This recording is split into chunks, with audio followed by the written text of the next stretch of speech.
Hi guys, welcome back to my YouTube channel. ನೀವು ನೋಡ್ತಾ ಇದ್ದೀರಾ ಪ್ರೀತಿ ಕನ್ನಡ ವ್ಲಾಗ್. ಬನ್ನಿ ಇವತ್ತಿನ ವಿಡಿಯೋ ನೋಡ್ಕೊಬರೋಣ. ಹಾಗೆ ಈ ವಿಡಿಯೋ ನಿಮಗೆ ಇಷ್ಟ ಆಗಿದ್ರೆ ಲೈಕ್ ಮಾಡಿ, ಶೇರ್ ಮಾಡಿ, ತಪ್ಪದೆ ಸಬ್ಸ್ಕ್ರೈಬ್ ಮಾಡ್ಕೊಂಡು ವಿಡಿಯೋಸ್ ನೋಡಿ.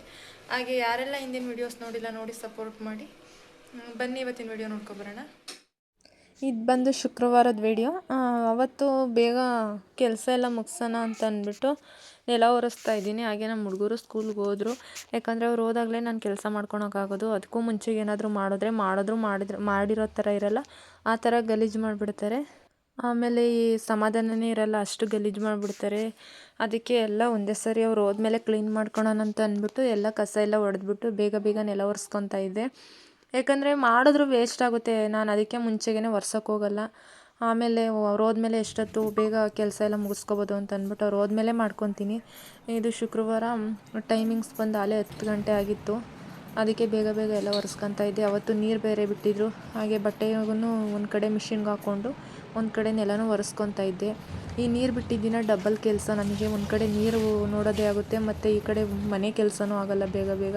ಅದರಲ್ಲೂ 2 ಕಡೆನೂ ಮೇಂಟೈನ್ ಮಾಡಿಕೊಂಡು ಒಂದು ಕಡೆ ಬಟ್ಟೆ ಎಲ್ಲ ಮಿಷಿನ್ಗೆ ಹಾಕ್ಕೊಂಡು ಅಷ್ಟೊತ್ತಿಗೆ ನೆಲನೂ ಒರೆಸ್ಕೊಂಡೆ.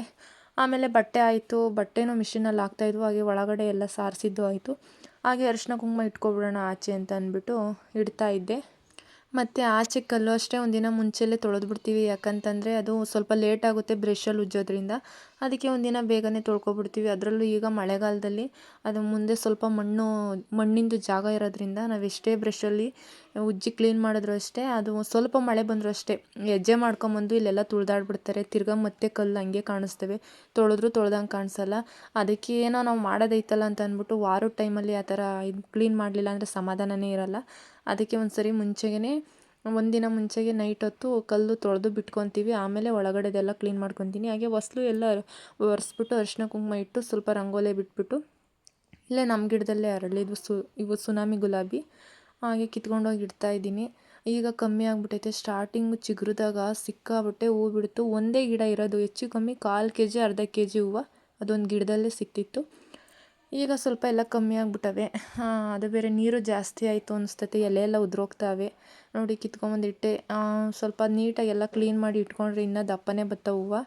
ನಾವು ಅದೆಲ್ಲ ಪುದೀನ ಸೊಪ್ಪು ಬೆಳ್ಕೊಬಿಟ್ಟು ಎಲ್ಲ ಗಲೀಜಾಗ್ಬಿಟ್ಟೈತೆ. ಅದು ಎಲ್ಲ ಕ್ಲೀನ್ ಮಾಡಬೇಕು.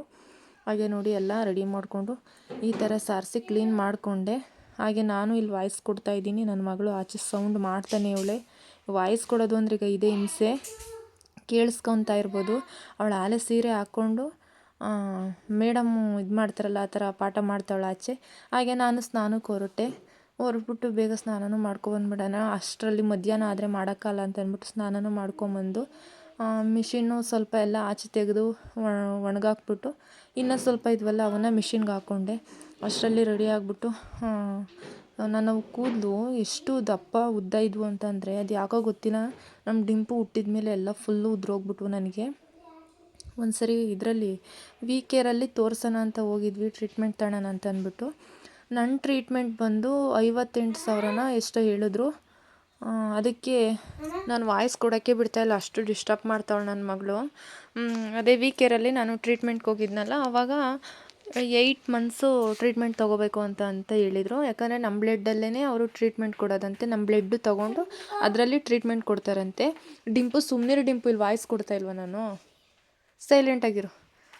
ಇವಳು ಮಾತಾಡೋಕ್ಕೆ ಬಿಡ್ತಾಯಿಲ್ಲ. ನಾನು ಏನು ಹೇಳ್ತಾಯಿದ್ದೀನಿ ಅನ್ನೋದೇ ನನಗೆ ಮರ್ತೋಗ್ತೈತೆ, ಅಷ್ಟು ಡಿಸ್ಟರ್ಬ್ ಮಾಡ್ತಾವಳು ಇವಳು. ಆವಾಗ ಬ್ಲಡ್ ಟೆಸ್ಟ್ಗೆ ಸ್ಟಾರ್ಟಿಂಗು 4,500 ಹೇಳಿದ್ರು. ಇರಲಿ ನೋಡೋಣ ಅಂತ ಅಂದ್ಬಿಟ್ಟು ನಾವು ಒಪ್ಕೊಂಡ್ವಿ. ಹೋಗಿ ಎಲ್ಲ ಇದನ್ನು ಮಾಡಿ ಅಡ್ಮಿಷನ್ ಎಲ್ಲ ಆದ್ವಿ. ನೆಕ್ಸ್ಟ್ ಅವ್ರೇನು ಮಾಡಿದ್ರು ಅಂತಂದರೆ, ನಾನು ಬೆಂಗಳೂರಲ್ಲಿ ತೋರಿಸ್ತಾಯಿದ್ದೆ. ಟ್ರೀಟ್ಮೆಂಟ್ಗೆ ನಾನು ಬಂದೋಗೋದು ಕಷ್ಟ ಆಗ್ತೈತೆ ಅಂತ ಅಂದ್ಬಿಟ್ಟು ನಾನು ಕ್ಯಾನ್ಸಲ್ ಮಾಡಿಬಿಟ್ಟೆ, ಆಗಲಿಲ್ಲ. ಆಮೇಲೆ ಅಯ್ಯೋ ಇದ್ದಂಗೆ ಆಗಲಿ ಅಂತ ಅಂದ್ಬಿಟ್ಟು ಸುಮ್ಮನಾದ್ವಿ. ಹಾಗೇ ನೋಡಿ ಪೂಜೆನೂ ಎಲ್ಲ ಮುಗಿಸ್ಕೊಂಡು ಅಷ್ಟರಲ್ಲಿ ಸಂಜೆ ಆಯಿತು. ಸ್ಕೂಲಿಂದ ಬಂದರು. ಆಮೇಲೆ ಇವ್ರಿಗೆ ಸ್ವಲ್ಪ ಹೋಮ್ವರ್ಕ್ ಮಾಡಿಸ್ಬೇಕಿತ್ತು, ಮಾಡಿಸ್ತಾಯಿದ್ದೀನಿ. ಯಾಕಂದರೆ ಇವ್ರು ಹೇಳಿದ ಮಾತು ಕೇಳಲ್ಲ. ನಾನು ಯಾವಾಗ ಕುಂಡ್ರಿಸ್ಕೊಂಡು ಸ್ಟ್ರಿಕ್ಟಾಗಿ ಹೇಳ್ಕೊಡ್ತೀನಿ ಆವಾಗಲೇ ಸ್ವಲ್ಪ ಕೇಳೋದು. ನಾನು ಸ್ವಲ್ಪ ಲೂಸ್ ಬಿಟ್ಟೆ ಅಂದರೆ ಅವ್ರು ನನಗೆ ಆವಾಜ್ ಆಗ್ತಾರೆ. ಹಂಗಿವರು ನನಗೆ ವಾಯ್ಸ್ ಕೊಡೋಕ್ಕೆ ಆಗ್ತಾಯಿಲ್ಲ. ಒಂದು ಸ್ವಲ್ಪ ಯಾಕೋ ಗಂಟಲೆಲ್ಲ ಒಂಥರ ಇದಾಗ್ತಾಯಿದೆ. ಹಾಗೆ ಬರ್ಕೊಂತ ನನ್ನ ಮಗಳು ಮಲಿಕೋಬಿಟ್ಲು. ಮಲಗಿರೋಳನ್ನ ಬಂದು ಹಾಕೋಣ ಇಲ್ಲಿ ಮಂಚದ ಮೇಲೆ ಅಂತ ಅಂದ್ಬಿಟ್ಟು ಎತ್ಕೊಂಬಂದರೆ ನಮ್ಮ ಜಿಂಬ ಹತ್ಬಿಟ್ಟು ಮಲಗಿಸೋಕ್ಕೆ ಬಿಡ್ತಾಯಿಲ್ಲ, ಆ ಥರ ಆಡ್ತಾಯಿದ್ದೆ. ನನಗೊಂದು ಕಡೆ ಒಂದೇ ಕೈಯಲ್ಲಿ ಹಿಡ್ಕೊಂಡು ಕೈ ನೋವು ಬತ್ತೈತೆ. ಇಳಿ ಅಂತಂದರೂ ಇಳಿತಾಯಿಲ್ಲ. ಆಮೇಲೆ ಒಂದು ಹೊಡೆದು ಇಳಿಸ್ದೆ. 2,000 years later. ಹಾಗೆ ಇದು ನೆಕ್ಸ್ಟ್ ಡೇ ವಿಡಿಯೋ. ಅವತ್ತು ಅಷ್ಟು ಎಂಡ್ ಮಾಡಿದೆ. ನಮ್ಮ ಚೋಟು ನೋಡಿ ಐಸ್ ಕ್ರೀಮ್ಗೆ ಯಾವ ಥರ ಆಡ್ತೈತೆ. ಇದ್ರ ಎದುರುಗಡೆ ಏನು ತಿನ್ನಂಗೂ ಇಲ್ಲ, ತಿನ್ನಕ್ಕೆ ಬಿಡೋದು ಇಲ್ಲ, ಆ ಥರ ಆಡ್ತೈತಿ ಇದು.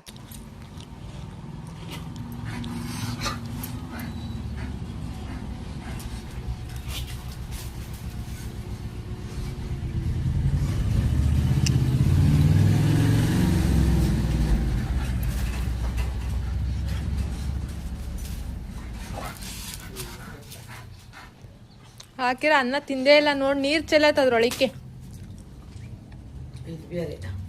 ನಾವು ಐಸ್ ಕ್ರೀಮ್ ತಿಂತಾಯಿದ್ರೆ ಅದು ಹಂಗಾಡ್ತಾಯಿತ್ತು. ಅವಾಗ ತಾನೇ ಇನ್ನೂ ಸ್ನಾನ ಮಾಡಿಸಿ ತೊಗೊಂಬಂದಲ್ಲಿ ಮಣ್ಣು ಆಗ್ತೈತೆ ಅಂದ್ಬಿಟ್ಟು ಇಲ್ಲೇ ಮನೆ ಮುಂದೆ ಕಟ್ಟಿದ್ವಿ. ಮಣ್ಣು ಮಾಡ್ಕೊಬಿಡ್ತೈತೆ, ಸ್ನಾನ ಮಾಡಿಸಿದ್ದು ಸುಮ್ಮನೆ ವೇಸ್ಟ್ ಆಗ್ತೈತೆ ಅಂತ ಅಂದ್ಬಿಟ್ಟು ಅಷ್ಟರಲ್ಲಿ ಐಸ್ ಕ್ರೀಮ್ ತೊಗೊಂಡೆ. ಇದು ಆ ಕಾಲದಲ್ಲಿ ನಾವು ಚಿಕ್ಕ ಮಕ್ಕಳಲ್ಲಿ ಬರ್ತಾಯಿತ್ತು ಈ ಥರ ಐಸ್ ಕ್ರೀಮು. ಅದು ನೋಡೇ ನಾನು ತಗೊಂಡಿದ್ದು. ತಗೊಂಬಿಟ್ಟು ತಿನ್ನೋಣ ಅಂತ ಬಂದರೆ ಇದು ತಿನ್ನೋಕ್ಕೆ ಬಿಡ್ತಾಯಿಲ್ಲ, ಹಂಗೆ ಆಡ್ತಾಯಿದ್ವಿ ಎರಡು ನಾಯಿ. ಹಾಗೆ ಇವಕ್ಕೂ ಸ್ವಲ್ಪ ಸ್ವಲ್ಪ ಹಾಕ್ತೀವಿ. ಐಸ್ ಕ್ರೀಮು ಬಿಡ್ತಾಯಿಲ್ಲ, ಐಸ್ ಕ್ರೀಮು ತಿಂತವೆ, ಆ ಥರ ಈ ನಾಯಿಗಳು.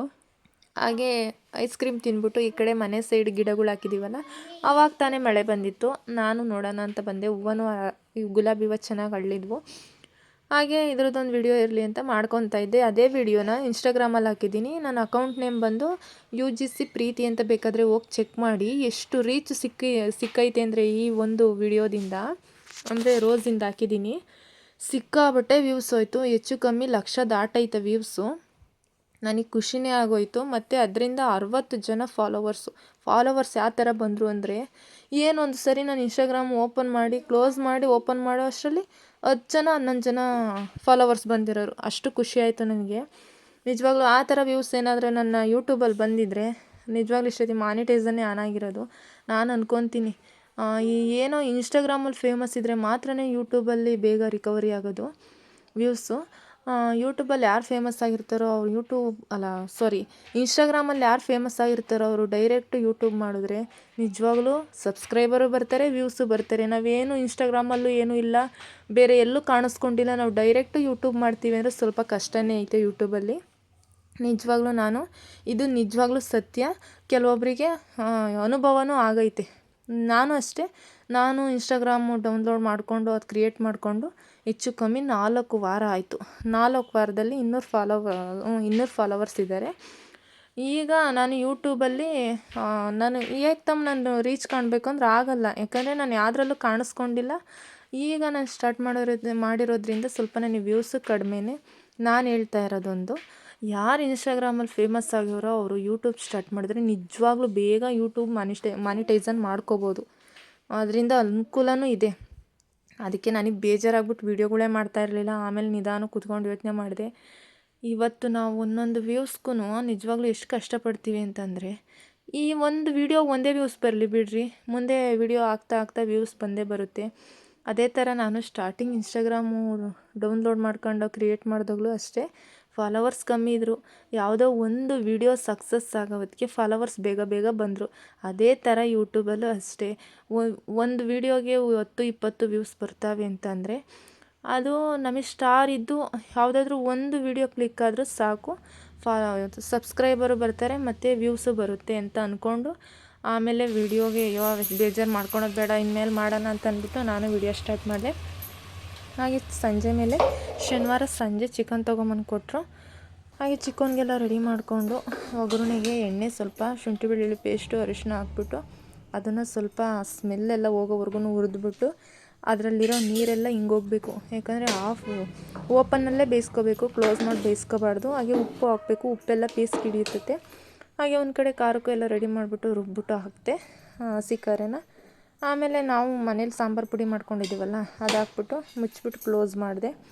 ನನಗೆ ವಾಯ್ಸ್ ಕೊಡೋಕ್ಕೆ ಆಗ್ತಾಯಿಲ್ಲ, ಅಷ್ಟು ಗಂಟ್ಲು ನೋವೈತೆ. ಆದರೂ ಅದರಲ್ಲೂ ವಿಡಿಯೋ ಲೇಟ್ ಮಾಡೋದು ಬೇಡ ಅಂತಂದ್ಬಿಟ್ಟು ವಾಯ್ಸ್ ಕೊಡ್ತಾಯಿದ್ದೀನಿ.